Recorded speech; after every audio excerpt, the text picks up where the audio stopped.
সূর্যটা মাথার কাছে চলে আসবে ভাই সেদিন।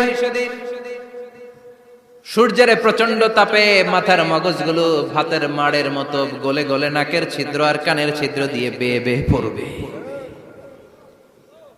জিহ্বাটা তৃষ্ণায় বেরোতে বেরোতে নাভি পর্যন্ত এসে ঝুলে থাকবে কুকুরের মতো, ক্লান্ত শ্রান্ত ঘর্মাক্ত পেরেশান, বাঁচানোর কেউ নাই।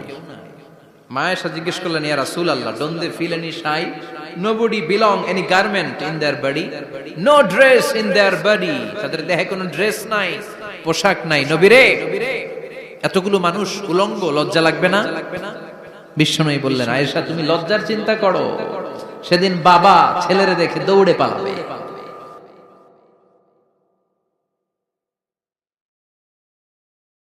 কিয়ামতের দৃশ্যটা কিরকম হবে এর নকশা খুব সংক্ষিপ্ত পরিসরে মাত্র 11টা আয়াতে আল্লাহ তুলে ধরেছেন। আপনি মনোযোগ দিয়ে কানগুলো খরগোশের মতো খাড়া করে যদি কথাগুলো শুনেন, আপনার মনে হবে আপনি এখানে বসে কিয়ামত চোখে লাইভ দেখতেছেন। লাইভ আল্লাহ এমন ভাবে বলেছে, সুবহানাল্লাহ পড়েন। তা আসুন আমরা সরাসরি কিয়ামতকে দেখে আসি, আসলে কিয়ামতটা কেমন। বর্ণনা করছেন কে? আল্লাহ। সূরার নাম হচ্ছে সূরাতুল কারিয়া। কি নাম? আওয়াজ করে উত্তর দিতে হবে। সূরার নাম আল কারিয়া। চিৎকার মেরে বলেন, সূরার নাম কি? আল কারিয়া। এটা মাক্কি সূরা। কি সূরা? বিশ্বনবীর জীবনের দুইটা পর্ব, একটা মাক্কি পর্ব আর একটা মাদানী পর্ব।